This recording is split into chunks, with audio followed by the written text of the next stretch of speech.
Just give me a moment. Be patient. We'll arrange it.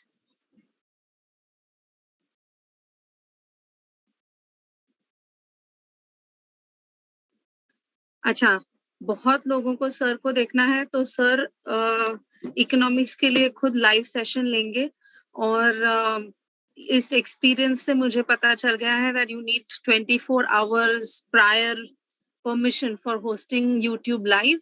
So for sir, we will put all of that in place. So sir will be able to conduct a YouTube live session without any problem. So जिन जिन लोगों को sir को देखना है, I'll still request him to join us at the end of this session. But in case that doesn't happen, then you will have him, only him, for the session of economics revision that he will take. Okay, now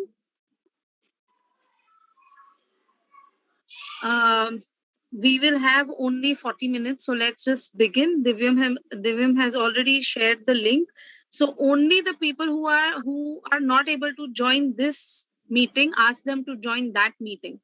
दोनों meeting join करके overcrowding मत करना, okay?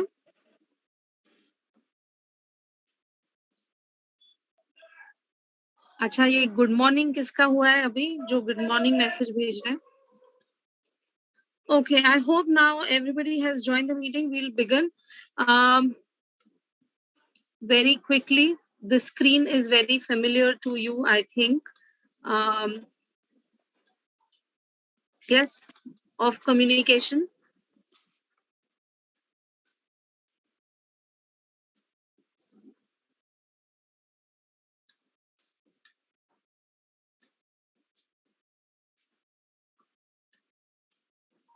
Okay, so let's begin. I'll just scroll through all the slides that we have of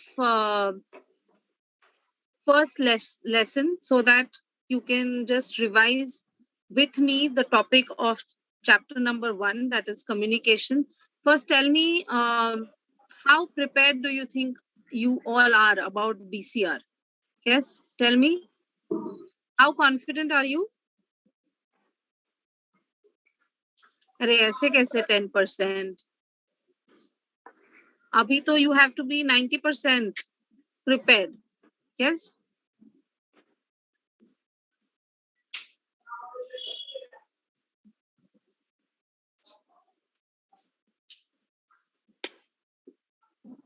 अच्छा, यहाँ पे जो 100 participants थे वो कहाँ भाग गए?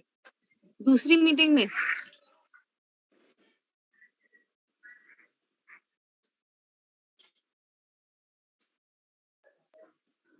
Okay, so I am now beginning. I am starting. Divyam, all set from your end? Can we begin? Ram दरवाजा लगा गया.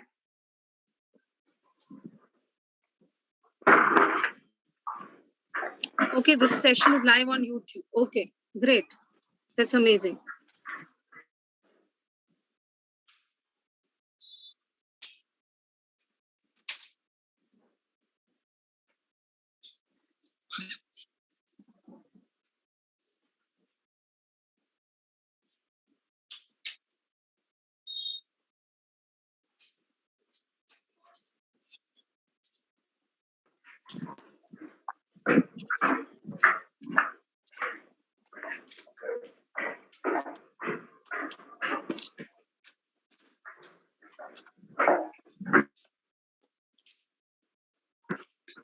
So much of confidence you all have that you haven't touched the books. Okay, great.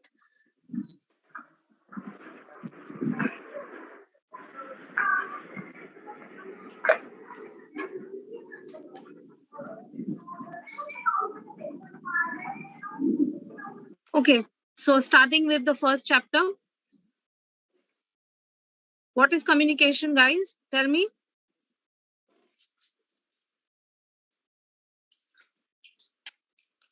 I have already put other participants on mute. I don't know why there is still disturbance that you all are facing.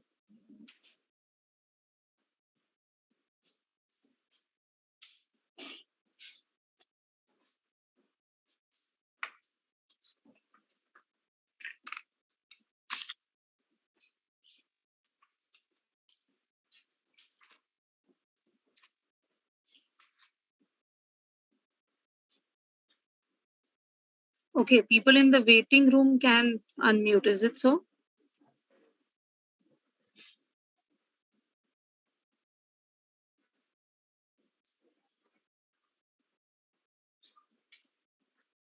Okay.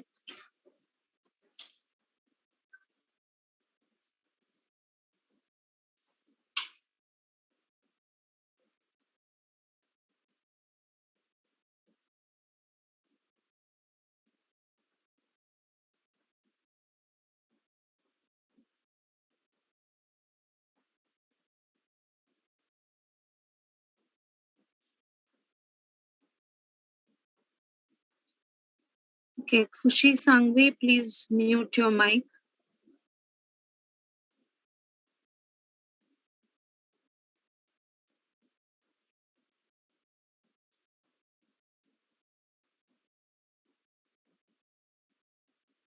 Rest of the participants I can see on mute, but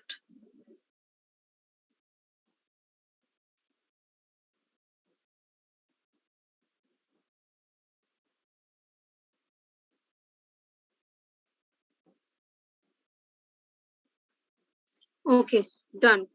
Moving forward. So like you all were talking about communication. सिर्फ मुझे यहाँ तक इतना ही सुनाई दिया. Communication is. So tell me, what is communication? Remember, all your answers, you will start with introduction, then there will be body and conclusion to all your answers, irrespective of the number of marks that the question carries. According to the marks, you will increase or decrease the content of your introduction and conclusion, but you will always write introduction and conclusion for your answers. Okay, so communication, I repeat, is not only talking. Communication is exchange of, just a moment. Communication is taken from the Latin verb communicare, which means, do you recollect? Which means to impart, which means to participate, to share, or to make common. Okay, so communication is to share and exchange what? Share and exchange what? Share and exchange ideas, information, data, thoughts, opinions. Yes, all of these things in any form, when they are shared from one person to the other, we say that there is communication. The word communication is taken from the Latin verb communicare, which means to impart, to participate, to share, or to make common. And the definition that I had spoken to you about was given by John Adair. And the communication is the process by which meanings are exchanged between people through the use of common set of symbols. From the lecture, you may recollect that here common set of symbols does not mean only symbols. It means that there has to be a commonness between the sender and the receiver.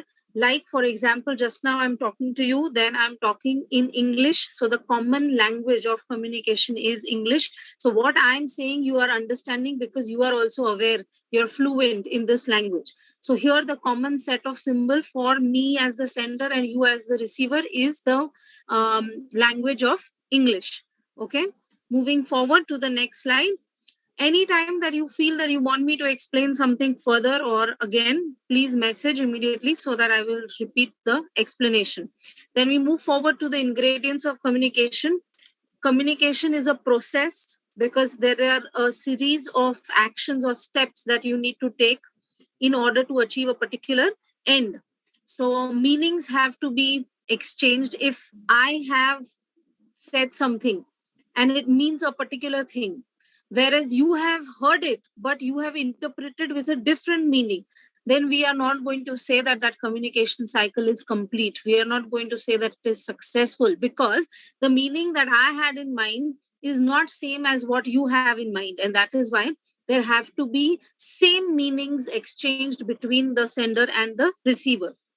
There has to be an exchange and there has to be minimum two participants for the communication to happen, the sender and the receiver. And lastly, there has to be a common set of symbols. That means encoding and decoding to communicate and be commonly understood. Moving forward, This is very important. Process of communication. Usually the question is there some way or the other, either in the short note or in the theory question, which may come for 2 or 3 marks. So you are not going to straight away start by talking about process of communication. You are going to first give an introduction, either by defining what is a process or what is communication, and then move forward and explain the process of communication, that when there is a person who has an idea, who has information, who has data, who has something that he or she wants to share with one or many receivers, then through the process of encoding, the sender converts his message, converts his idea into a message, which he puts through a channel, media, or medium of communication, which is then received by the receiver. The receiver is a person who receives the message and interprets it, right? So after the interpretation and understanding of that message, then the receiver is going to give a feedback through the channel, media, or medium of communication where the original sender receives that communication. So we say that one process or one cycle of communication is complete when the original sender becomes the receiver and the original receiver becomes the sender. Okay, have you understood this process of communication? Introduction. You are going to define process. What is a process? A process is a series or of actions or steps taken to achieve a particular end. So in communication also, we undertake a series of actions or steps, and that is why it is called as a process of communication. Okay. Moving forward, what are the key elements of process of communication? If you recollect, I had told you that there are how many colors in a rainbow? How many colors in the rainbow?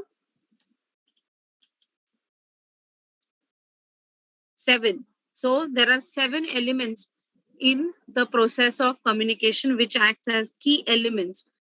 Okay, firstly, there is the sender, one who wants to share the idea or information. Second is the process of encoding. Encoding is where the sender converts his thoughts, his ideas into a message that can be understood by the receiver. So that process is called encoding. Once the encoding is done, then the sender will put the message. So the third element or component of the process of communication is the message, the actual component of communication. Then fourth element is the media or medium or channel of communication through which the sender sends across the message. Fifth element is the receiver, the one who receives the message and interprets it. Then for interpreting the message, the receiver will have to decode. For example, if you remember and you recollect during the lectures, I had told you that we all have a frame of reference, a dictionary in our mind.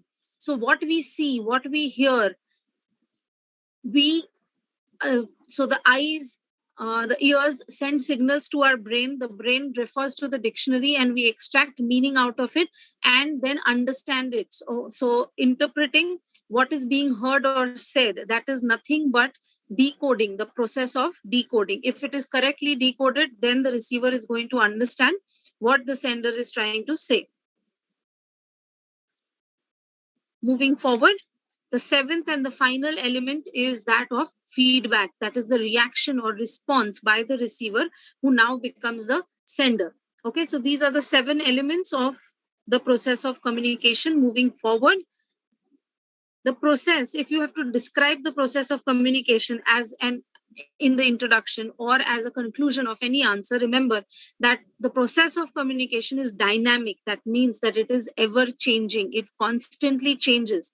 When you have a sender, you have a receiver, you have a message, and you have the channel, media, or medium of communication, anything you change and the process of communication is going to be different, it's going to be ever changing. Secondly, this process is transactional. There has to be a transaction, there has to be an exchange between people. Students are saying they want to see sir. Okay, the third aspect of this process is that it is between the sender and the receiver. There has to be two parties, one sender and one receiver. And lastly, this process is going to be effective, it's going to be efficient, it is going to be complete, it is going to be successful only when the sender and the receiver are connected through ideas and there is an exchange of these ideas. Moving forward, let's understand the types of communication. Types of communication, we have the classification done on basis of certain categories. The first being on the basis of receiver. Okay. Now, before we move forward, all who wanted to say hi to sir's here. I have blurred the background, so you are just a moment. Let me change this. Good evening to all of you. I'm very happy to see so many of you right here. And hi, a big hello. I'll take this opportunity to say the very best of luck to all of you for your efforts, for all the hard work that you have done, and also for the fact that you have always remained focused on becoming a chartered accountant. And this is the first step, first big step. And I'm sure under the guidance of Dr. Disha and the rest of the teachers, you are going to do absolutely fine. एक खुश खबर आपके लिए मैं लेके आना चाहता हूँ. Of course, it is still conditional depending on my timetable in the new institution where I work. Depending on your timetable of the examinations, इन सबके ऊपर जरा डिपेंडेंट कंडीशनल है, लेकिन मैं कोशिश कर रहा हूं कि मैं भी आपके लिए एक अच्छा खासा बिजनेस इकोनॉमिक्स का रिवीजन अरेंज करूं. In case I'm able to do that, I'll announce it properly so that it will reach all the annual batch students of mine. I will make sure that it will be on YouTube so that everyone can join, and I'll try to make sure that it will be available in such a way that the numbers would not matter, whatever number of people you have. And in case your friends, relatives who are also doing CA Foundation want to join in, they can also join in. If it's open on YouTube, anyone can open and just take a look and you'll be part of that entire exercise. They're saying आपके jokes की याद आ रही है, एक bore joke मारना. तो नहीं bore joke तो मैं मारता ही नहीं हूँ कभी. मेरे सारे जोक एक नंबर के होते हैं, परफेक्ट जोक्स होते हैं, इसीलिए तो उनको मैं पीजे कहता हूँ. परफेक्ट जोक्स का शॉर्ट फॉर्म तो वही है. तो उस रिवीजन के दौरान कुछ पीजेस भी हो जाएंगे, चिंता मत करो. But let me see how it works out. Let me see if I can fit it nicely into my timetable. If I can, I'm surely going to arrange it for you. Announcement will be made very shortly. उन्होंने कांदे पोहे खाए हैं and they're asking you to say कांदे पोहे. नहीं, कांदा पोहा तो सब लोग खाते ही है. अभी तो डिनर का वक्त है. मुझे नहीं लगता कि डिनर के वक्त कोई कांदा पोहे खा रहा है. नहीं है, एक दो लोगों ने अच्छा, ऐसे ही बोला है या सच्ची में खाया, I'm not sure, but there were some messages. Time for batate chip bhaji and varan bhat, but okay, whatever you have had, I'm sure you're happy and well nourished, because when we conduct the business economics revision, it's going to be a little long, like a marathon lecture, little bit like that. So be ready for that. Let me wait to see how it all works out, and I'll make the announcement. I think that's enough for today, because your business communication entire exercise has to continue. तो मैं आपको यहीं पर धन्यवाद कहता हूँ कि आप सब लोग आ गए, और आशा करते हैं कि बिजनेस इकोनॉमिक्स का भी रिवीजन मस्त एकदम हो जाए. Okay, thank you. Good night. Have a nice day. Now it's my duty to take my lovely little pet Lassie for a walk outside. She's waiting outside the door, dancing, excited. She's also barking, although you can't hear it, क्योंकि उसका walk का time आ गया है, और उसको रात का जो वॉक होता है वो मैं लेके जाता हूँ. तो अभी मुझे उस काम के लिए निकलना पड़ेगा, लेकिन soon I hope to arrange a nice revision lecture for you, long revision lecture for you in business economics. Thank you. Right. लासी को देखना है. लासी अगर यहाँ पे आ गई तो all of this is not going to be the way it is arranged right now. She's now grown big and she's very enthusiastic. तो वो तो लैपटॉप वगैरह सब इधर उधर उछल पुछल कर देगी. Okay. Good night. Let's come back to what we were talking about, types of communication. Which breed? Lassie is golden retriever and she is just turned 2 years old. Okay, moving forward. Like I was saying, types of communication. First category on the basis of which we will be discussing the types. First is on the basis of receiver. Now, receiver मतलब किस चीज का receiver और कौन से viewpoint से receiver. So I had told you in the lectures that organization के point of view से आपको ये categories देखनी है. So from the organization's point of view, based on the receiver means that when the receiver of the communication is inside within the organization, then we say that that communication is internal communication ka type hai, where the sender and the receiver both are inside the organization or part of the organization or within the organization. All such communication is going to be classified as internal communication. Examples of internal communication, examples are notice, memos, transfer letters, appraisal report, actions taken report. All of these are examples of internal communication. Next, external communication means where one party. So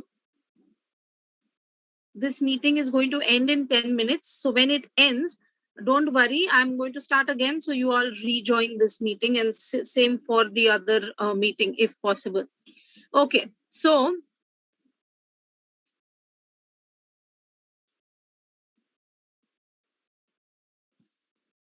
when the sender or the receiver, one party is outside the organization, then all such communications are going to be classified as external communication. Examples of external communication are advertisements, tax returns, purchase orders, letters of inquiry, letter of complaint, income tax returns that you fill. All of these where either the sender or the receiver is outside the organization, we are going to call it external communication. So today in the revision, I'm going to be discussing the entire first chapter. Then we are going to revisit some of the grammar questions, and then we'll move on to the formats of written communication and discuss the written communication. So stay with me in case this meeting gets over. Moving forward, the next basis of classification of communication is on the basis of direction. In an organization, the organizational structure you have to visualize and then understand this classification of communication. How the communication is flowing, if it is flowing from one level to the next level, either upwards or downwards, you are going to call it vertical communication. Next is horizontal communication or lateral communication, means where communication is happening on the same level of organizational hierarchy. You call it horizontal or lateral communication. Example of vertical communication can be when an employee applies for or sends a leave request to his superior. That is upward communication, vertical communication. Same way, if the superior sends a memo saying that his request has been accepted and he has been granted leave, that is downward communication, vertical communication. Okay, horizontal or lateral communication, where all managers get together for a meeting. That is horizontal or lateral communication. Communication between people on the same level of organizational structure or hierarchy. Third is diagonal or crosswise communication, when there is a change in the hierarchy and also change in the departments. You will visualize that if HR manager, okay, so here in HR department manager level, HR, when he sends a communication to each and every employee of the organization, that direction in which the communication, if you draw lines, you will see that they are all slanting, because from HR department to finance department to purchase department to marketing department to sales department and all levels of the organizational hierarchy. So when you draw lines, you will see that they look like zigzag, crisscross diagonal lines, and that is why this communication is called diagonal or crosswise communication. Next category is on the basis of its purpose and style. That means for what purpose and in what manner communication is being done. So first, formal is communication that is compulsory, communication that has to follow rules and regulations, communication that has do's and don'ts, communication that has formats, and communication that is restrictive, it is rigid. All such communications which form the backbone of every organization is called formal communication, and the other um, category in this based on purpose and style is informal communication, which is not compulsory, no rules and regulation, no do's and don'ts, no formats, no restrictions, no rigidity. It is very, very free flowing, like you will see grapevines, creepers, how they flow in all directions freely without any restrictions. That kind of communication is known as informal communication. And that is why informal communication is also known as grapevine communication. That you can add as a conclusion in any of the answers based on this particular question. Okay, in one year, in one paper they had asked give different types of formal communication and people had got confused. So remember that formal communication जो ऊपर हमने सभी categories के बारे में बात की है, all of them are formal communication only, right? So that is why if they say types of formal communication, you write down the vertical, horizontal, diagonal, internal, external, ये सभी formal communication के भी types हैं. Okay, I hope you have understood. I hope there is no doubt. Moving forward to the next slide, understanding the types of communication based on channels. And that is, firstly, first basic classification is verbal and non-verbal. Verbal communication means when communication is done by using words. Okay, when there is use of words, it is verbal communication. When there is no use of words, it is non-verbal communication. Verbal communication can be further classified into oral communication and written communication. Words when spoken is known as oral communication. Words when written down is known as written communication. Non-verbal communication can be further classified into sign language and body language. Sign language can be further classified into audio signs, which are nothing but audio signals through which communication is done, but there is no use of words. For example, ambulance siren, police siren, telephone bell, doorbell, all these are audio signs. Visual signs are all the road signs जो आप देखते हैं, where there are no use of words, but still you understand. When you see a red light, you know that you have to stop. When you see the yellow light, you know that you have to be ready to move when it turns green. And when you see the green light, you know that you have to drive through that signal. So that is nothing but communication through colors, but there is no word. So visual sign. So all of these are visual signs. The red cross, you know, it has something to do with medical side or hospitals or doctors. Same way, when you see all the road signs which tells you that there is no right turn, or U-turn is allowed or U-turn is not allowed, etc. All of these are nothing but examples of signs. Coming to body language, the study of which is also known as kinesics. Okay, it includes facial expressions. People can understand what you're feeling, what you're thinking, what you are going through right now through your facial expressions, through your appearance. Appearances help to create first impressions, and they are very strong and very, very important form of non-verbal communication. Eye contact, sender or the sender of the message or the speaker has to maintain eye contact to have a connection with the receiver so that the receiver stays focused and is able to understand what is being said to him or her. Gestures.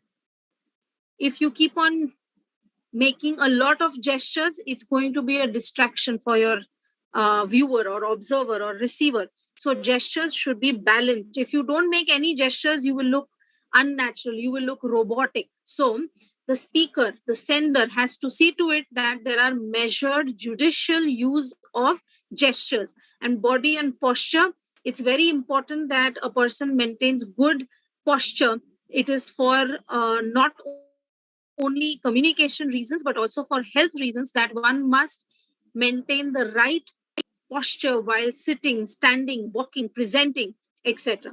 Next is the time language, which is the study of which is known as chronomics. How one uses time communicates a lot about that person. Example for time language is meeting में सबसे ज्यादा time दिया जाता है chief guest को. That shows that this is the most important person in the meeting.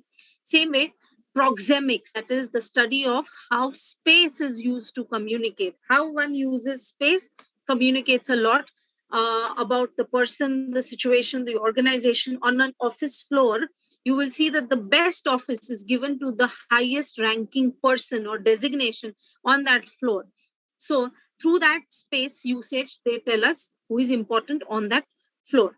Okay, so here I'll stop the meeting because it's less than 1 minute and I will restart the meeting. You guys please rejoin the meeting because we have a lot to cover.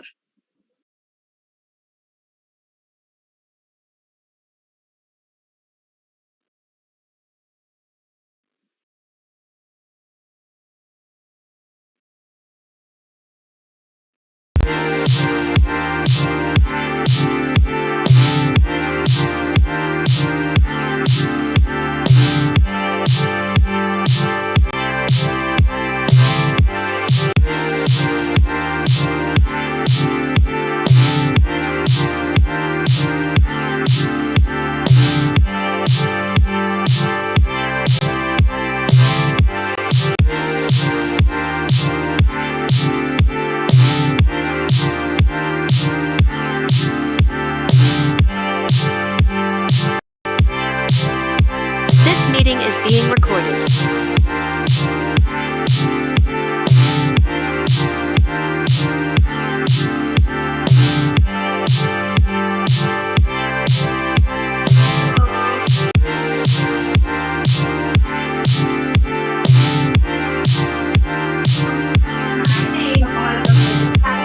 आमच्याकडे 3 sir आहेत.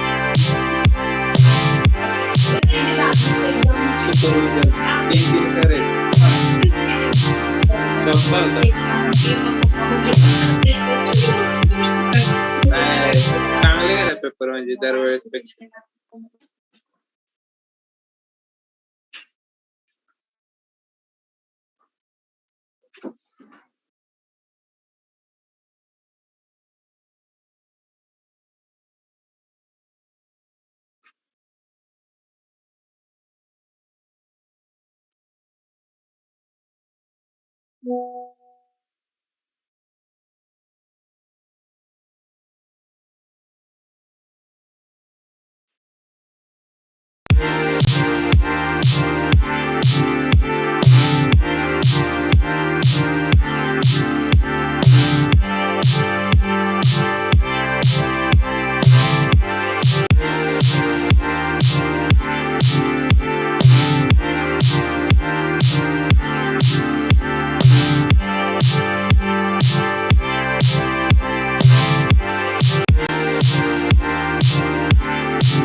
Okay, can we start now?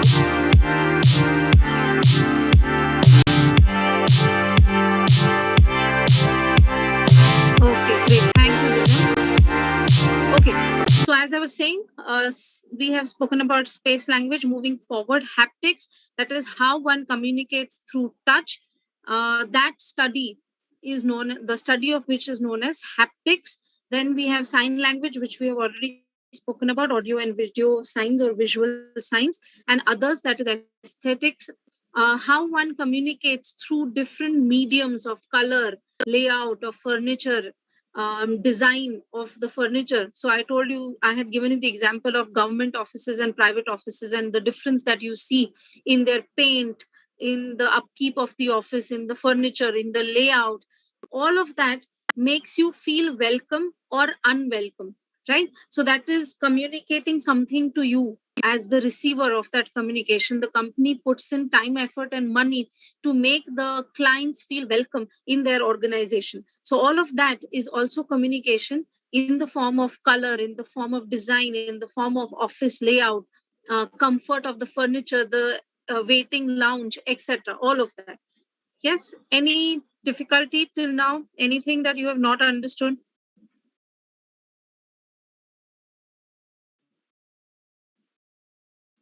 Okay, moving forward.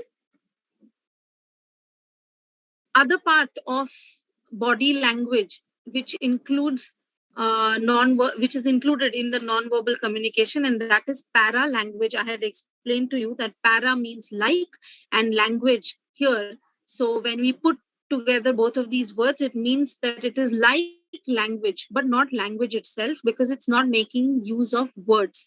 So we are concentrating on what of the communication when we are talking about verbal communication, and how of the communication when we are talking about non-verbal aspects of the communication. So in paralanguage, what all is included?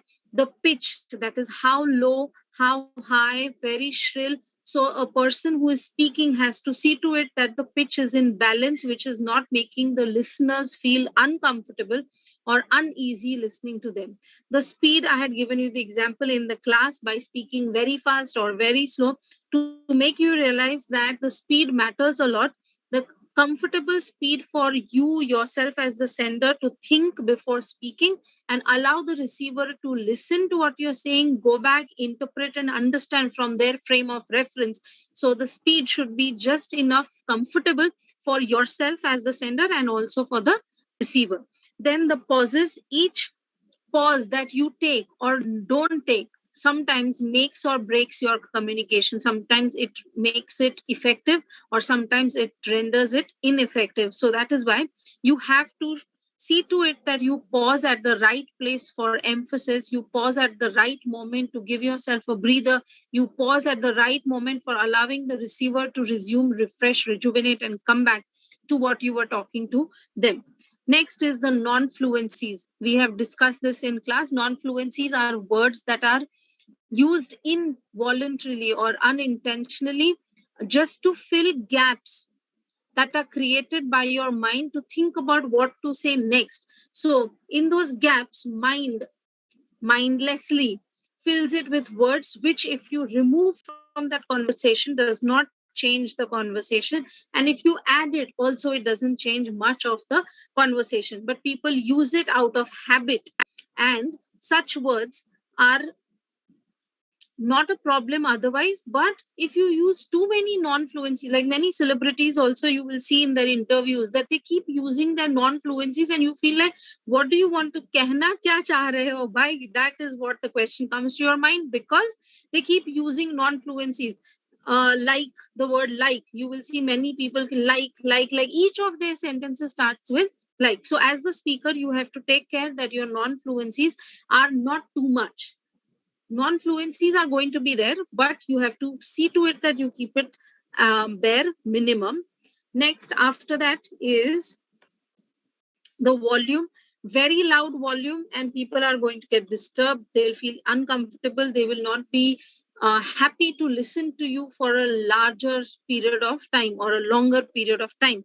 And if it is too soft, they are not going to be able to hear what you're saying, and that is why what you are saying may not be understood clearly by them. So that is why, as the speaker, you have to be careful how you keep the volume of your voice. And lastly, word stress. You must use this tool to emphasize on what is important, to emphasize on what you want people to remember and focus on. So that is why you must use emphasis on each word to the extent that it holds importance in your communication.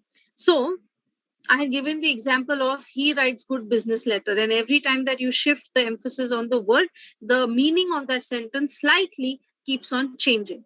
Okay. Have you understood all the aspects of paralanguage? Paralanguage can come as a normal theory question, or it may come as a short note. So that is why you must remember and understand what paralanguage is. Somebody has asked me a question, what is grapevine communication? So for that, yes, Jinesh, I will just repeat it. Informal communication is also known as grapevine communication. because, like a grapevine, informal communication is it's not restricted, it is not rigid, it is free flowing, it keeps on moving in all directions. That is why informal communication is also known as grapevine communication. Moving forward, remember this diagram, this pie chart. It's very important that you add it in your answers for better marks, or it's very easy to remember also, because there are only 3 sections that you have to do. If you don't remember all the 3 sections, remember at least 2 sections. One is 7%, so very small part of the pie is 7% is verbal communications impact on a person, and rest of the 93% is of non-verbal communication. That 93% is further divided: 55% for body language and 38% for paralanguage. Okay, moving forward, the next topic is networks in communication. That is the method, pattern, or ways in which communication is done by the members in the organization. On the basis of that method, we have different kinds of communication. First one being vertical network.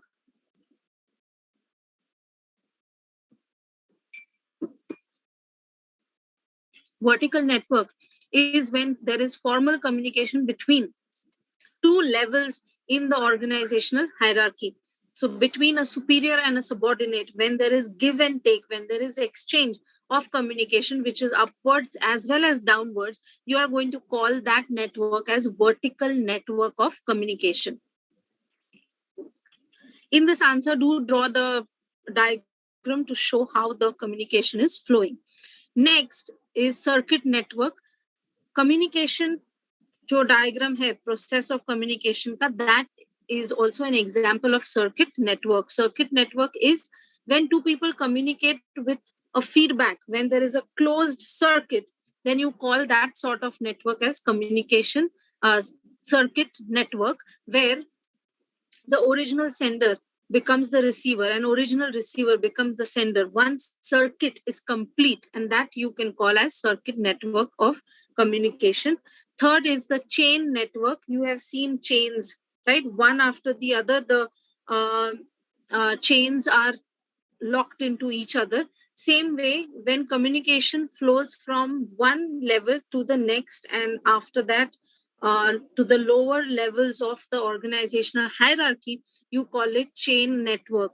Chain network and vertical network sound similar, look similar. The difference between both of these is that vertical network, upward communication is also possible, whereas chain network, only downwards communication is possible.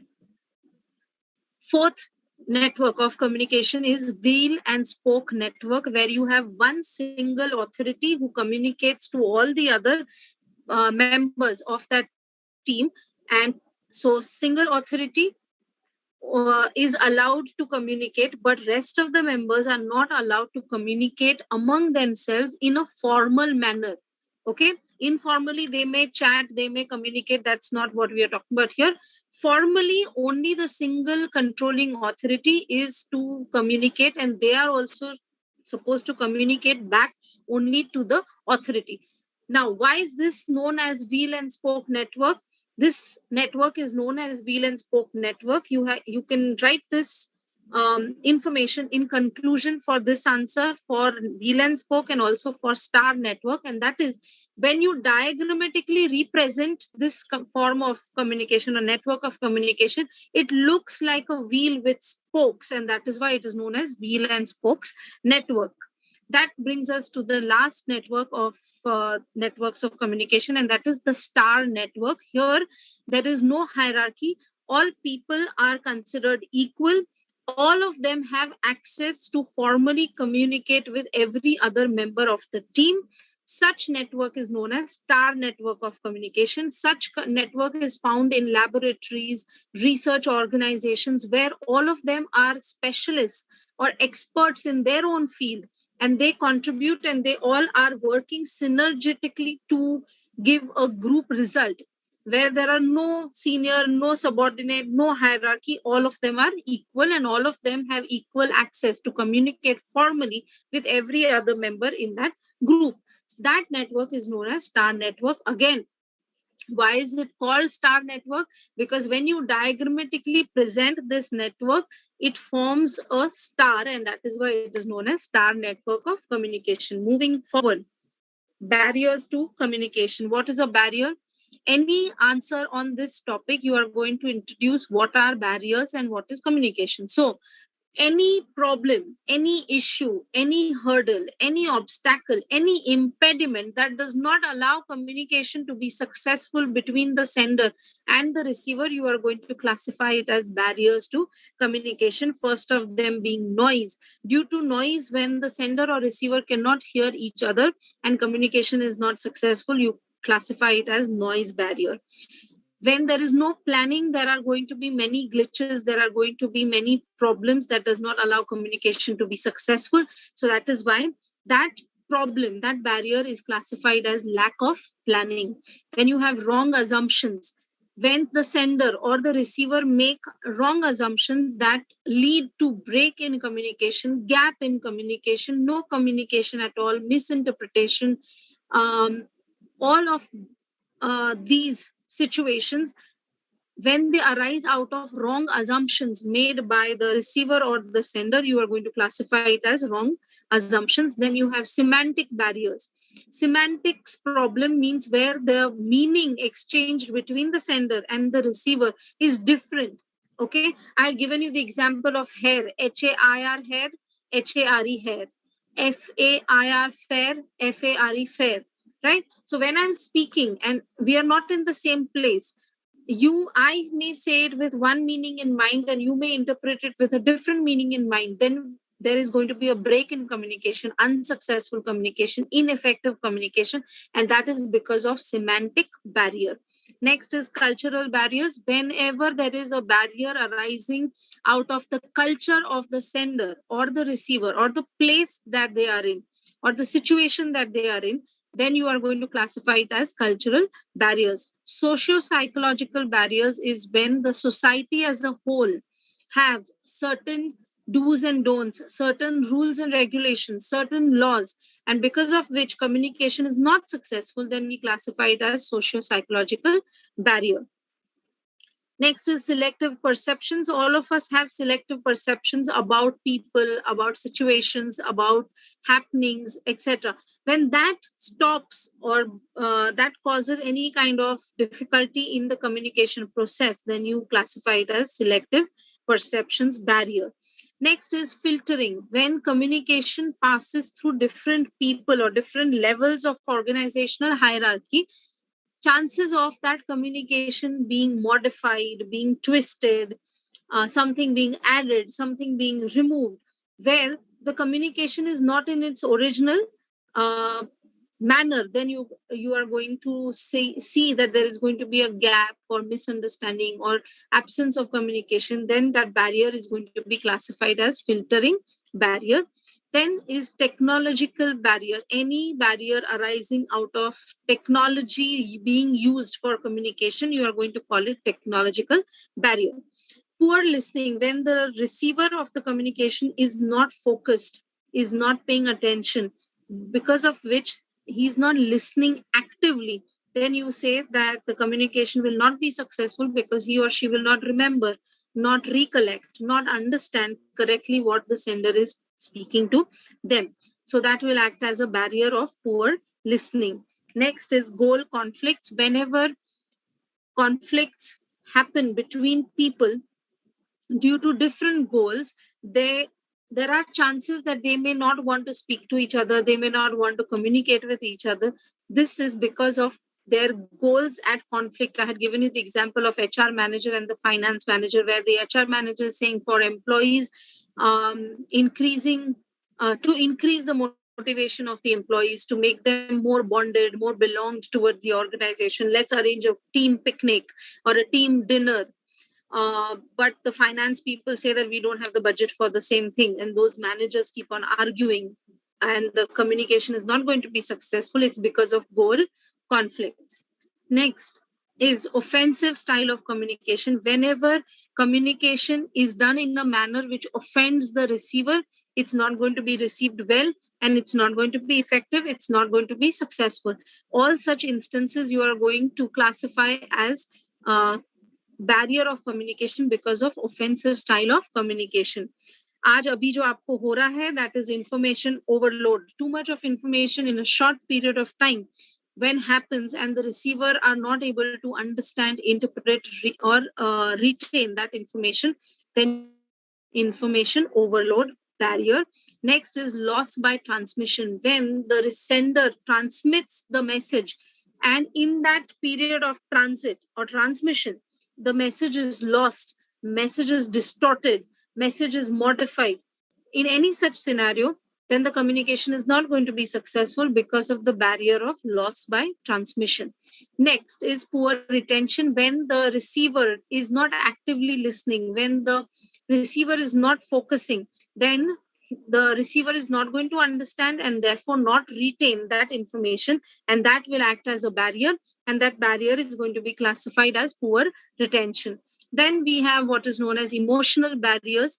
That is because of the emotional expectations being not met, or sometimes the sender or the receiver experiencing very, very intense emotions, very happy, ecstatic, delighted, or very, very sad, grieving, very depressed. In any such situation where emotions are running high, the sender or the receiver will not be able to communicate correctly, will not be able to communicate successfully, and that barrier is going to be classified as emotional barrier. Next is gender barriers. Any time that the gender of the sender, बहुत ही rhythmic हो गया, rhyming हो गया, gender of the sender or the gender of the receiver causes break in communication, causes awkwardness in communication, causes problems in communication, gap in communication, misinterpretation or misunderstanding, all such problems arising out of the genders of the sender or the receiver, then you are going to classify it as gender barrier. And last barrier is physiological barrier. In the physical world, anything that stops communication or renders it ineffective, it could be a wall, it could be a screen, it could be a door, it could be a window, anything that does not allow communication to happen, function smoothly, we are going to classify it as physiological barriers. Any doubt in the barriers? Have you understood all the barriers? Is there any doubt?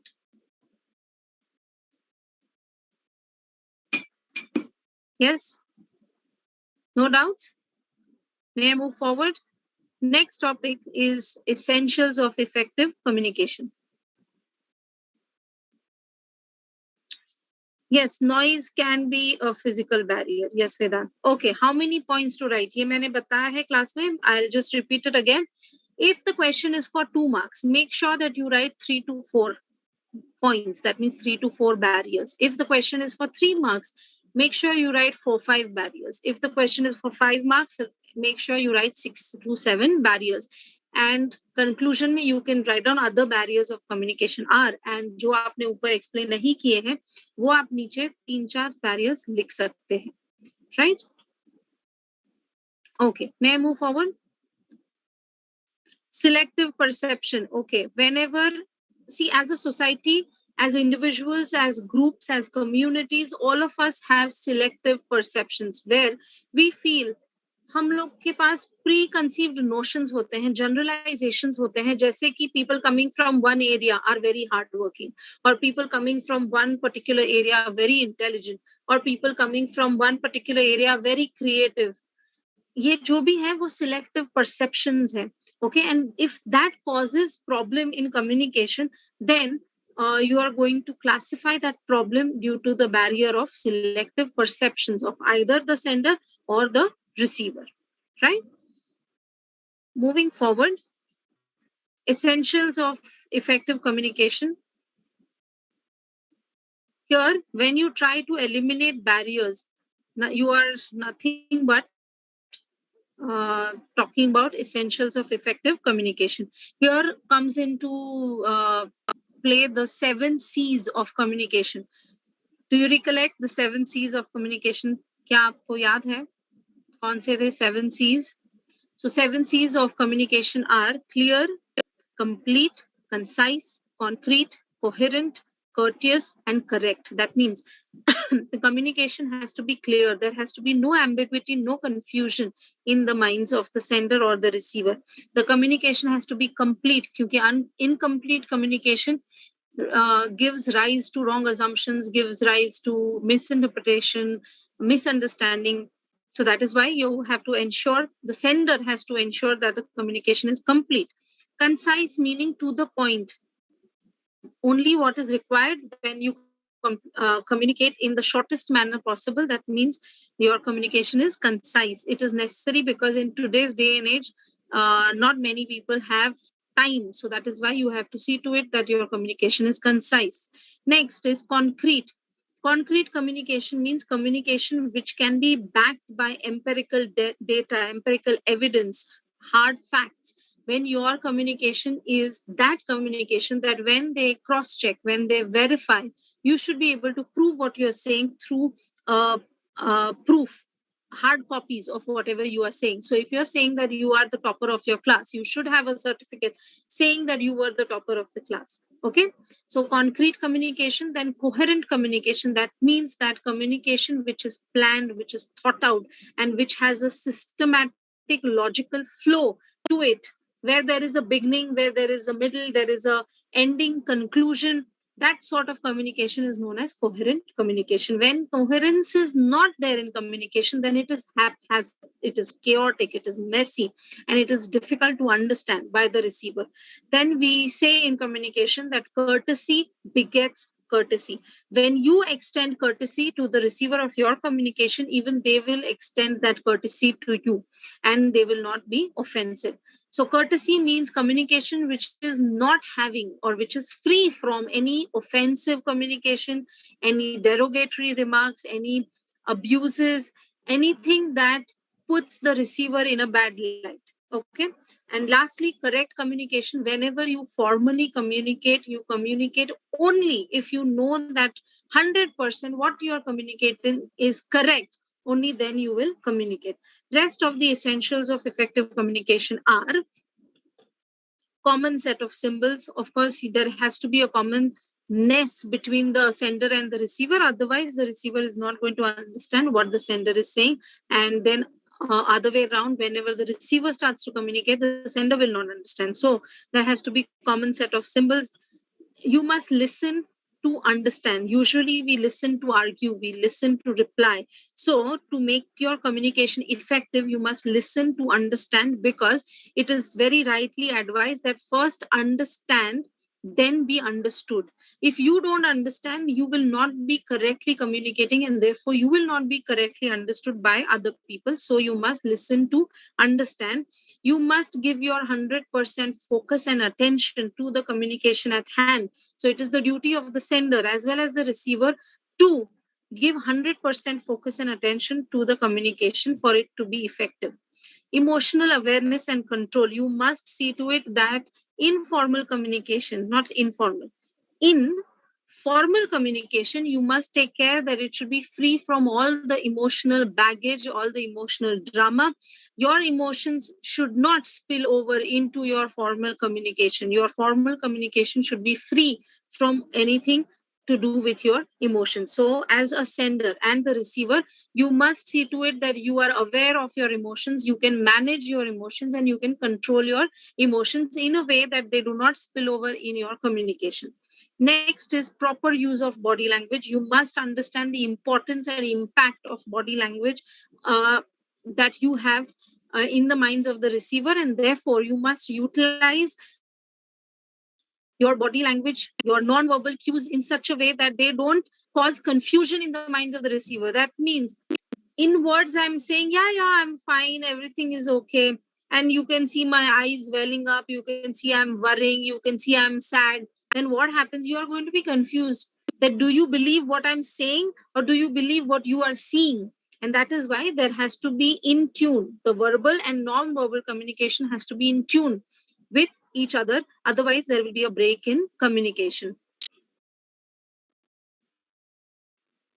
Vedant, it's okay to be emotional in informal communication depending on who the receiver of your communication is. in front of your office colleague, even in informal communication, if you're continuously cribbing and crying and complaining, you don't know how that is going to be shared by other people and that colleague. So that is why you have to be careful to show your emotional side to people. Okay, next is you attitude. कितने लोगों को याद है ये you attitude? हमने क्या discuss किया था? What is you attitude? Do you recollect? You attitude is nothing but keeping the receiver in mind and then communicating, keeping the receiver as the focus and the center of your communication when you are communicating with them. So what happens is that they become more receptive to what you are saying. So when you have the entire communication focusing on them as the center of that communication, then they will give their attention to whatever you are trying to say. Otherwise, if you are keeping on talking about you, your organization, etc., then they are not going to be that interested in listening to what you're saying or reading what you have shared with them. And lastly, when you do all of these and still any barrier remains, you must eliminate that barrier to make your communication more effective and more successful. Okay, Akshay, yes, coherent is when the sender takes care to plan and organize the communication properly, where there is a systematic logical flow to the communication, then we say that it is coherent communication. That means it's not messy, it's not chaotic, it's not unplanned. It is very thoughtfully crafted, drafted communication where there is a proper start or introduction, then there is proper body, and then there is a logical conclusion for the communication. Then we say that it is coherent communication. Okay. Again, this meeting is going to end in 10 minutes. Okay, before I move forward, let me just have a word with all of you. Suppose if we finished with just the theory part today, okay, because it's getting late, I'm sure that you guys need to have your good night's sleep. So can we have one more session tomorrow? If you guys can spare 1 hour. Yes. So what we will do is that it will be better to discuss the formats of written communication tomorrow so that they will remain fresh in your mind. Formats of the written communication. Yes. Okay. So let's just finish with this and the grammar portion, what we have discussed till now. Moving forward. These are the short notes, the topics on which short notes can come. They are self-explanatory.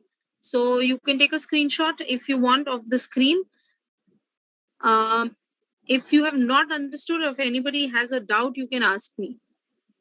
Okay, I'll just move forward. Have you taken the screenshot?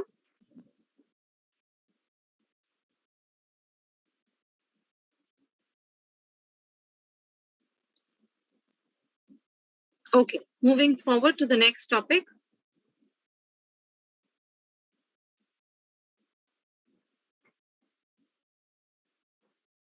Emotional intelligence. Interpersonal skills we have spoken about, then emotional intelligence. Take a screenshot.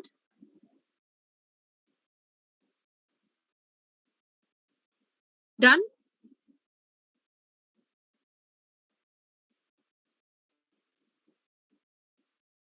Yes, Divyam, okay, I'll talk about that. This is the next short note. Listening skills. Okay, in the question regarding barriers, yes, Anushka, these come for short notes. These topics are for short notes. Okay.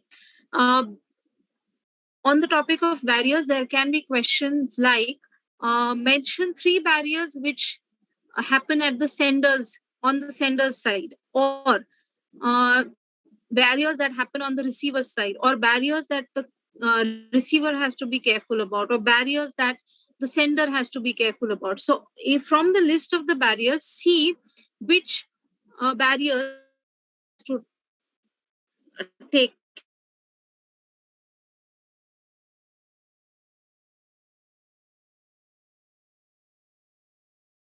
where and which the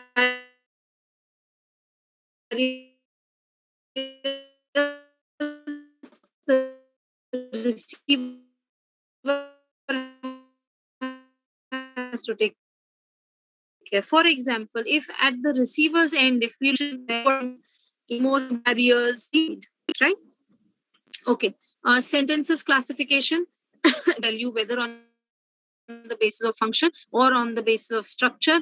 Declarative sentences, imperative and interrogative and exclamatory. I think it's very easy. I don't think I need to go further explaining.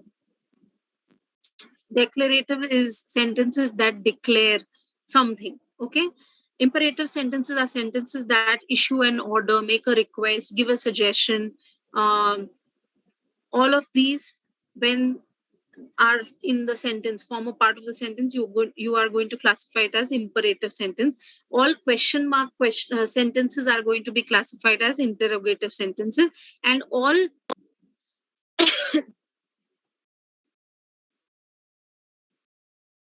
sentences that show intense emotions, happiness, sadness, anger, disappointment. Okay. All such sentences where they show such intense emotions and an exclamation mark, such sentences are going to be classified as exclamatory sentences. Then on the basis of structure, you have simple sentences, compound sentences, complex sentences, and complex compound sentences. So simple sentences have only one subject and one predicate. They are simple, one sentence, that's it. Okay. Compound sentences are where if you break the sentence and have two parts by themselves, they are making sense independently. They're just joined by a comma or a colon or a semicolon or a conjunction. Such sentences you are going to classify as compound sentences, where you break the sentence and you realize that one is making sense by itself, so it is independent. The other part of the sentence is not making sense unless you join it with this part. Then such sentences you are going to classify as complex sentences. So one independent sentences and multiple dependent parts of the sentences is complex. But when there is one or more independent parts and one or more dependent parts of the sentence, then you are going to call it complex compound or compound complex sentence. Okay. Moving forward, as part of grammar, you are going to be having these topics: synonyms, that you have to write the words that best describe the same meaning. So give words which have the similar meaning to the word that is given in the question. Antonym is opposites, words that are opposite to the words that are given in the question. Anushka, do you have access to the lectures, BCR lectures? Because there we have taken up examples of the sentences based on structure. However, on the Telegram app, I will share some example. Okay. Prefixes are letters that are appearing at the beginning of the word. Suffixes are letters appearing at the end of the word. In the exam, they can give you prefix and ask you to make a word, or they may give you prefix and words which you have to match. Same way for suffix. Collocations are familiar groups of words which are used together. Co-locations, that means they are usually found together. Okay, those words you are going to call collocations. Do not get confused between collocations and compound words. Compound words are different words, but they are joined together, whereas collocations are never joined together. There is always a space in the middle. They are just used together. Such words are collocations. Okay. And lastly, idioms and phrases, words which express figurative meaning instead of the literal meaning of what they are saying. We have revised enough number of idioms, so that should not be a problem. Just go through the list of idioms that we have done in class. Okay. Moving forward, you have active voice and passive voice. The sentence structure of active voice is subject, verb, and object, and passive voice is exact opposite: object, verb, and subject. Okay. Whenever you see buy something written, remember that it is in passive voice and you have to change it to active voice. So when we move from active to passive, I becomes by me, we becomes by us, you remains by you, he turns to by him, she becomes by her, it continues to be by it, who becomes by whom, and they become by them. Then we have Pressy writing. Remember that it is a short summary. You have to keep the exact logic, organization, and emphasis of the original text. Ideally, they may tell you that you have to reduce it to 50 words or reduce it to 100 words. If they don't say anything, remember you have to try to reduce it to its 1/4 or 1/3 length. So if it is a 200 words passage, reduce it to 50 words. Okay. Okay, less than a minute, join again because I will continue with this meeting. I'm stopping this meeting, join again.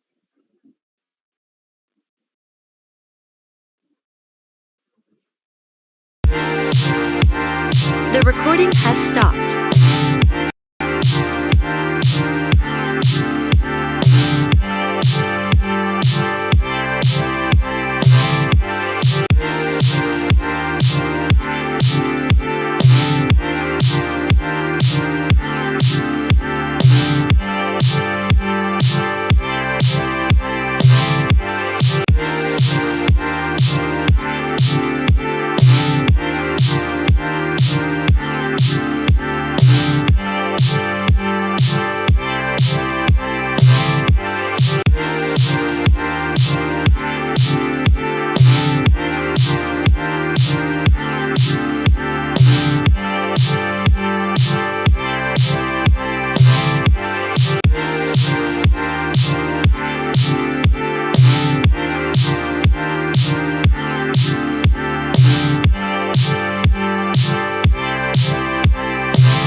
This meeting is being recorded.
This meeting is being recorded. Any doubts?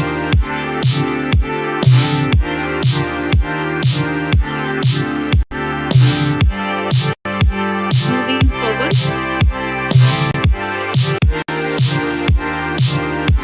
Collocations I've explained together. Moving forward. Connotations.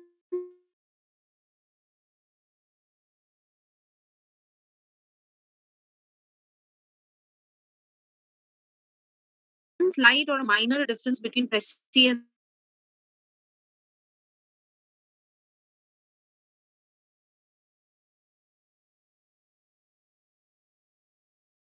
and summary, and it talks about how the original writing is and go to Pressy writing that original text.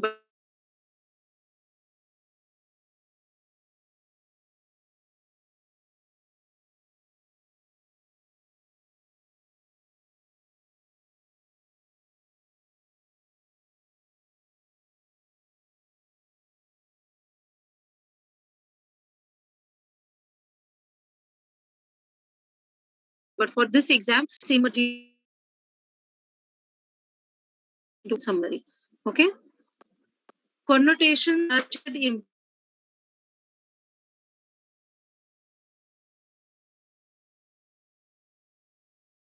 implied, associated, or secondary meaning of a word. A word can have positive connotation or negative connotation. Words and tell you to give or classify whether it is positive or negative, or they will give you positive words and ask you to give negative connotation words. Remember that we are not looking at opposites. We are looking at synonyms with a different or opposite connotations. Okay, do not get confused. Moving forward, coming to written communication, just give me a moment to change the presentation. So what is the opinion of everybody attending the meeting? Should I continue with the written communication and finish it off, or do you want me to conduct it tomorrow, the session on written communication on formats? Do let me know immediately. Abhi.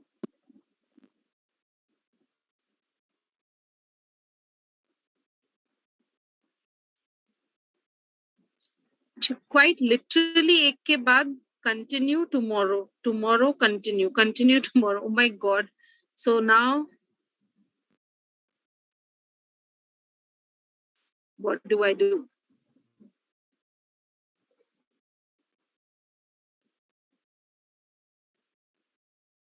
नहीं ये पोल वोल में और ज्यादा time जाएगा. Okay, अभी now that we have started this meeting, I'll just finish whatever it allows, and then if anything remains, we will look into it tomorrow. Okay, so very quickly, let me just change the presentation. 3 types of question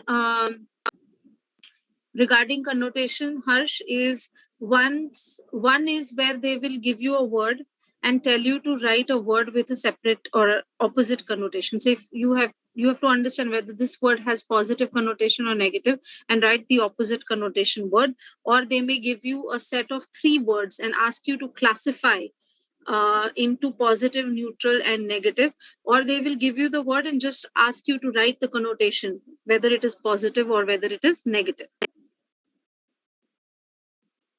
Okay.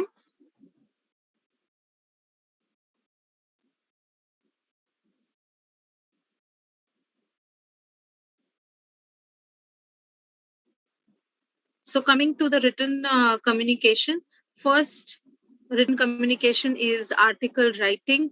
Remember, take a screenshot of this slide and remember how you are going to write uh, the introduction, body, and conclusion. Okay.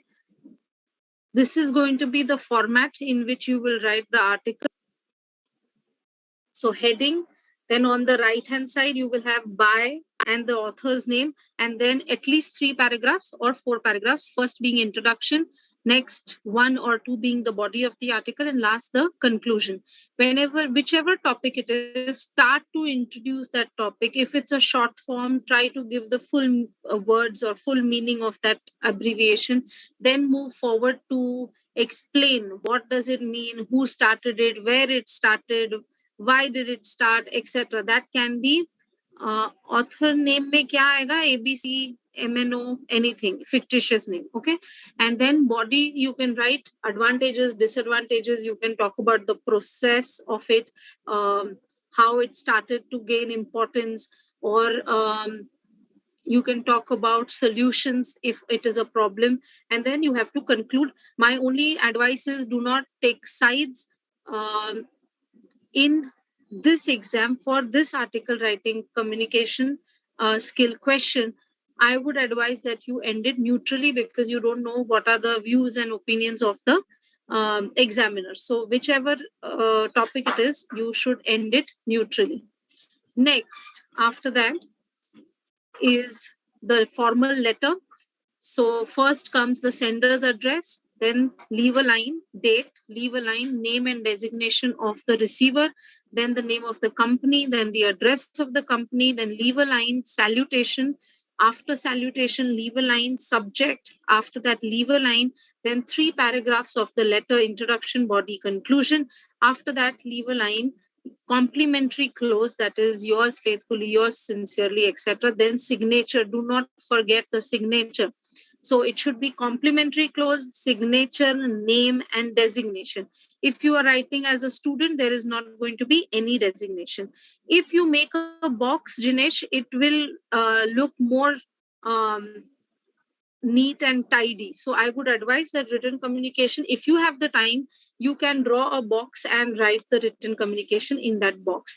So this is how your letter is going to look like. You have sender's address, date, receiver's name, address, salutation, subject, then 3 paragraphs, and then yours sincerely, yours faithfully, signature, name, and designation. Next, so this is the sample letter.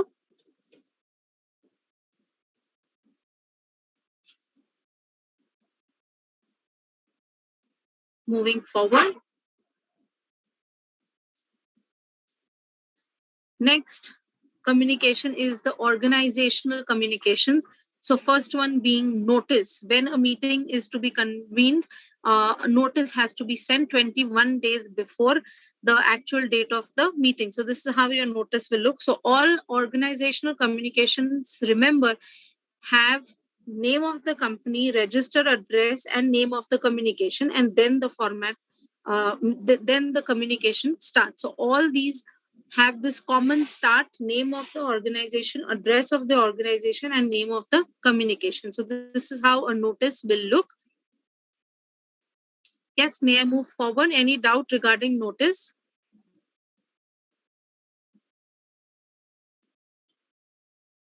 Okay, moving forward. Next, communication is of agenda. Agenda is the communication that informs the receiver about what is going to be discussed in the meeting, the list of things that are going to be discussed in the meeting.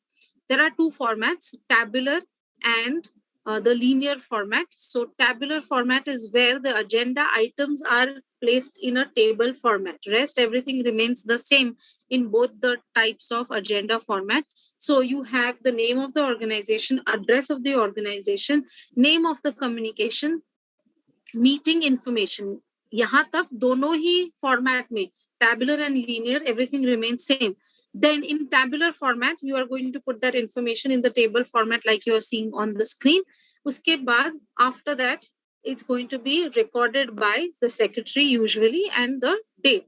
Same way, linear agenda format looks like this. So you have the name of the organization, address of the organization, name of the communication, meeting information, things to be discussed in the meeting. So agenda items, other notes, recorded by, and date. Any confusion, anything, any doubt regarding agenda?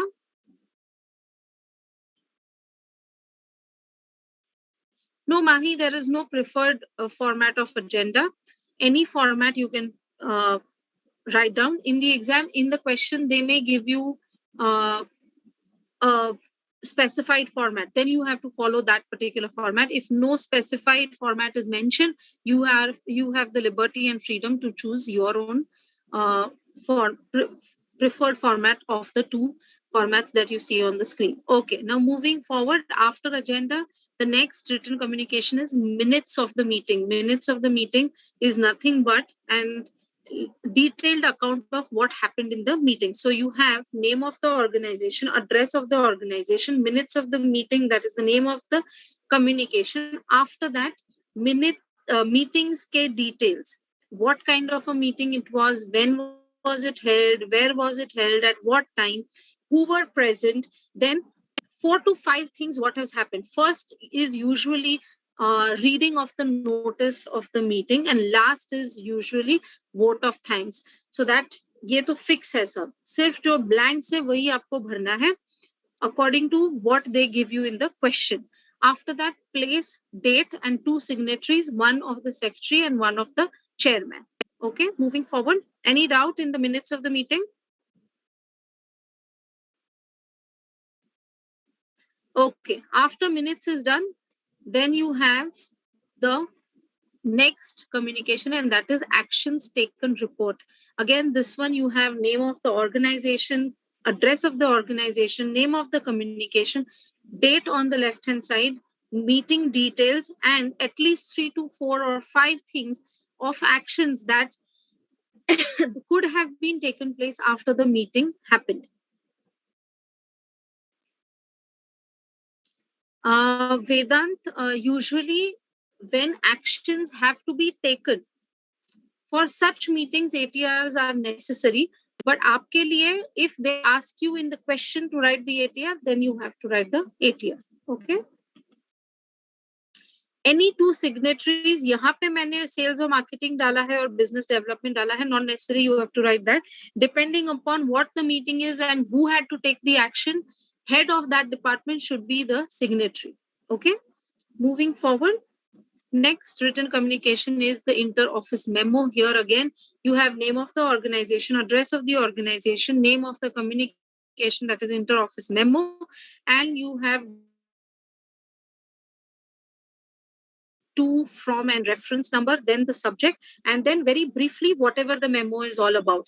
Here, remember that all these written communications, the length of the written material is not that much of importance. What is important is the format, and you are very clearly, without any mistakes, delivering or communicating what needs to be communicated. That is what matters in these written communications. Moving forward, next is office circular. Again, you have the name of the organization, address of the organization, name of the communication.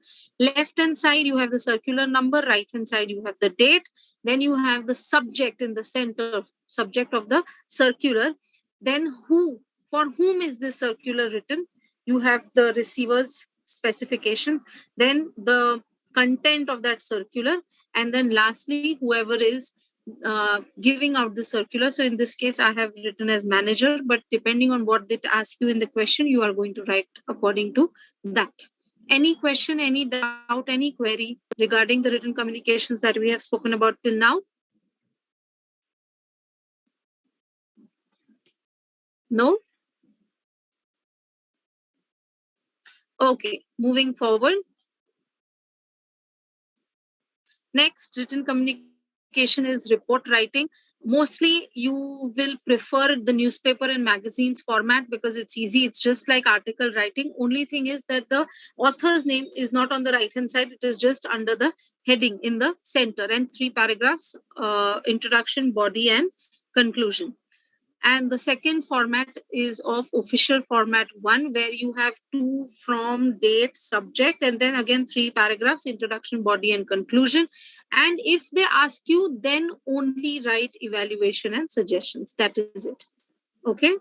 Moving forward, any doubt, anything that you want me to specify or explain in reports? Okay, now a brief exercise. I thought that this might help you, that barriers, only theory questions ko chhod ke, they may come up with an innovative idea of asking the barrier question in this manner. So I have just got it for you to understand how this can be solved. So the customer is complaining on the phone about a product and the line gets disconnected. What sort of a barrier is this? Tell me. Right. Technological barrier or loss by transmission. Both of these will be correct answers. Technological barriers or loss by transmission. Next, there were discussions of the 2 options in the meeting. The manager said, let's select the latter. The team selected the second option, whereas the manager meant let's select later. What sort of a barrier is this?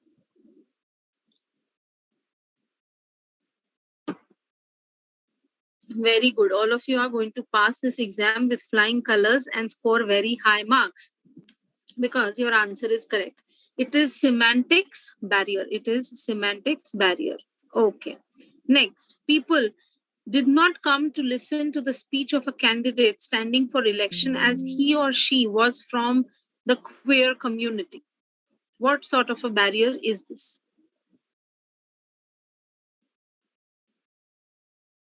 Yes?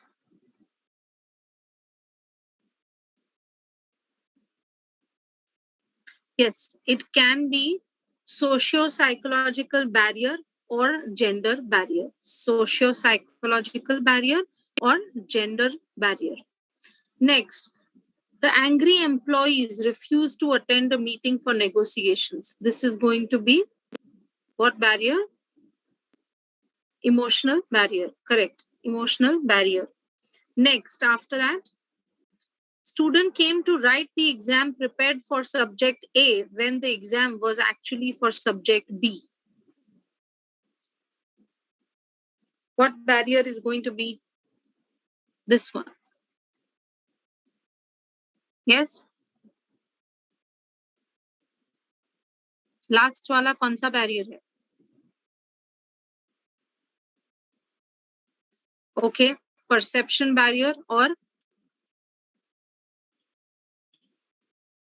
poor retention. Okay, perception barrier, poor retention, or lack of planning. Lack of planning. So wrong assumptions, poor retention, perception, or lack of planning, all these are correct answers. Okay, moving forward. May I move forward?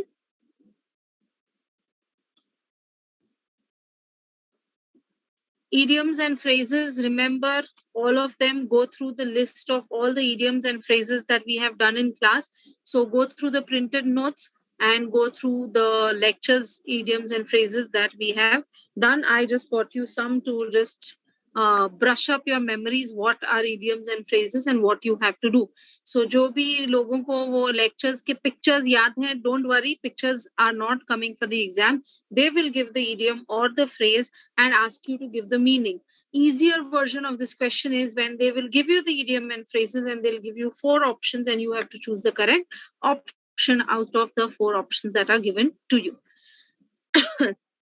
Okay, Aditya, physiological barrier is any barrier in the physical world that does not allow communication to happen smoothly, successfully, effectively. Like if there is a wall and communication cannot happen, or if there is a door or a window or a screen that does not allow communication to travel or communication to happen between the sender and the receiver, you are going to classify it as physiological barrier. Yes, Vedant, I can understand. Information overload bhi ho sakta hai. Sleep is coming. Okay. So we will end here. Any other doubt? Any other query that you have in mind regarding this paper? You can ask me. Yes, Anushka, you can decide the order how you want to attempt the paper. Okay, once very briefly, I forgot, but let me just share the first presentation that I was sharing. In that, I had a list of instructions that I wanted you guys to remember. So let me just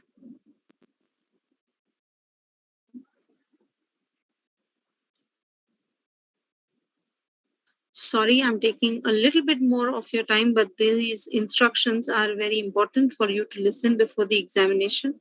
So just hold on and pay attention.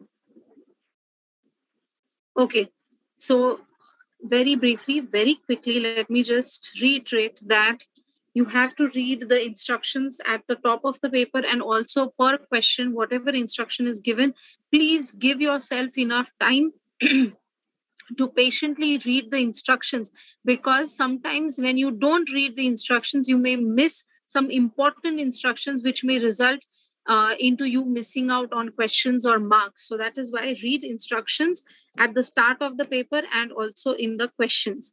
Start a new question on a fresh page. Please, please, please. ये school level की instruction है, but still when I check the papers of test series, I realize that people are not following this instruction. Always start a new question on a new page. वहां पे page save करने के लिए environment warrior बनने की जरूरत नहीं है.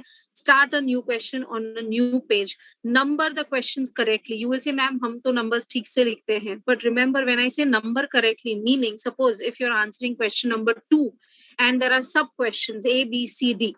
So how will you write? You will write answer to A and write the A question. Then you will write B and you will write the B question. Next page, you are writing C. Okay, and suppose unfortunately the page gets torn. Okay, तो वो लोग वापस वही page लगा तो देंगे आपके answer sheet में, पर अगर ऑर्डर यहाँ का वहां हो गया, then the examiner may not be able to find out कि वो जो सी है वो क्वेश्चन नंबर ए का सी है, क्वेश्चन नंबर 2 का सी है, क्वेश्चन नंबर 3 का सी है या 4 का सी है. So when I'm saying answer the write the numbers of the questions correctly, I'm saying even when you're writing the sub questions, write the full number. That means question answer 1A, answer 1B, answer 1C. सिर्फ ABCD मत लिखिए. 1A, 1B, 1. That is your responsibility. You must number the questions correctly. Next instruction is write introduction and conclusion for every answer. I cannot reiterate or I cannot talk to you about the impact and importance of writing introduction and conclusion. You may not realize, but every answer you may score half a mark more just because you are writing introduction and conclusion. And if there are 4 theory answers, imagine you are scoring 2 more marks because you have written conclusion and introduction. And sometimes I should not tell you about this because you all know how much 1 mark also matters to cross the Lakshman Rekha of 200 marks. Okay, so that is why write introduction and conclusion for every answer.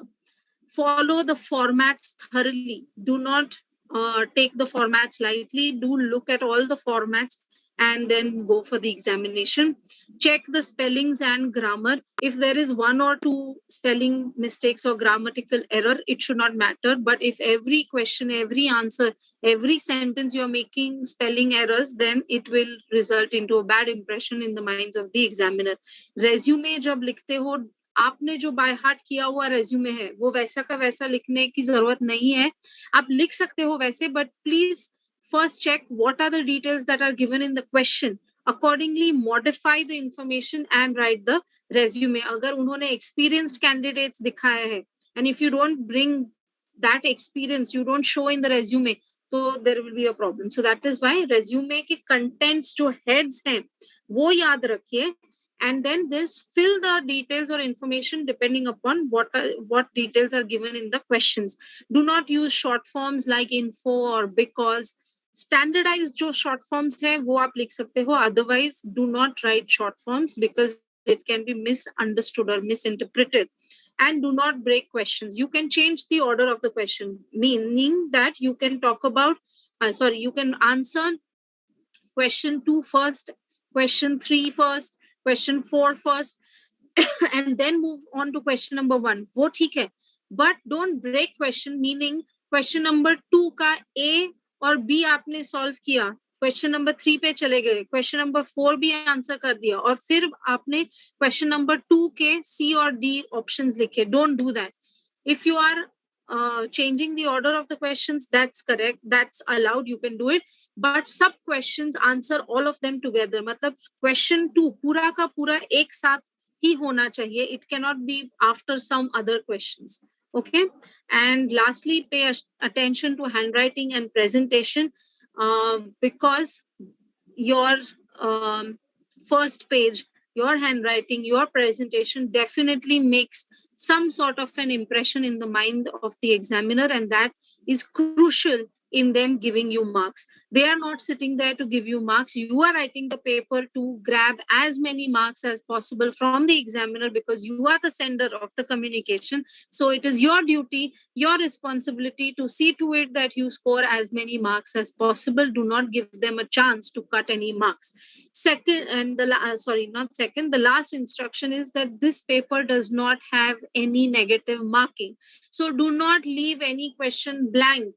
If you don't know the synonym, if you don't know the antonym, you don't know the idioms and phrases का meaning, जो भी आपको nearest meaning लगता है वो लिख के आइए, because there are no negative markings. But if you leave it blank, you are giving yourself 0% chance of any scoring. Whereas if you write something and come, there are chances that it may be, if you're fortunate enough and the luck is on your side, it may be correct and you will get marks. So that is why do not leave any questions blank.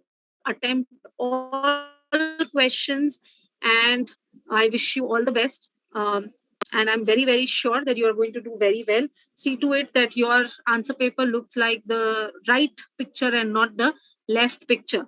Okay. From my side, I think I'm coming to the end of whatever I wanted to discuss and share and communicate with all of you. Is there anything else that you want to ask? Thank you, Meghna. If this session is helpful and helps you score more marks, my day is made.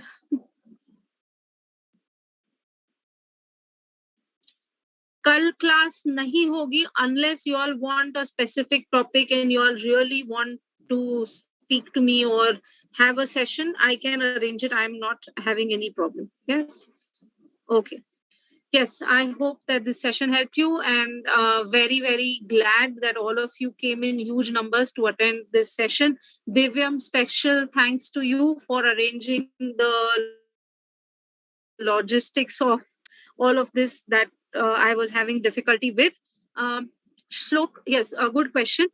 I have told you in class, but again, remember that this paper 60 marks are law, so 60% of the time you will allot to law.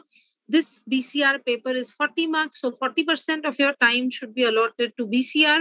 Out of the 3 hours, 40% of the time comes close to 1 hour and say 12 minutes or something like that. So it comes to in 1 hour 12 minutes you have to divide into 4 questions, so you will get per question आपके पास कितना time रहेगा, that calculation you can do, and every time that you are writing keep on checking the time per question. Do not exceed the time. एक ही question को बहुत सारा ज्यादा लिख देना thinking that मुझे ये आता है तो मैं ज्यादा लिख दूंगा या दूंगी. Remember that if it is for 3 marks, आपने बहुत ही अच्छा लिखा तो भी maximum 2.5 marks ही मिल सकते हैं. उसके बाद आप लिखते रहे तो भी the examiner cannot give you marks. So that is why keep the length of your answer and the marks, इसका reciprocal importance याद रखिए, उस हिसाब से आंसर लिखिए. It is always better to write average length के 3 answers rather than very long one answer, because there is a limit to how many marks can be given for one question because of the number of marks that are for that question. So that is why write all the answers and attempt all the answers. Remember the formats and do not worry. You have studied and we have done well, and you are going to score very well in the examination. It was a pleasure taking this lecture for you. Have a great night. Have a restful sleep and study very well tomorrow. Do not waste time. Be focused. Keep your 100% attention to the studies that you have to do tomorrow, and day after tomorrow. Wish you all the best for this exam, and we are going to rejoice on the day of your result. I'm always going to be your BCR teacher, so that is why when the results come out, you are going to inform me about the result and we are going to celebrate together. Okay, bye bye, best of luck, good night.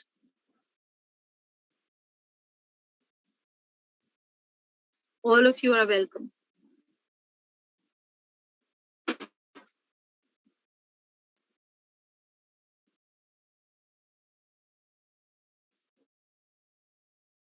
The recording has stopped.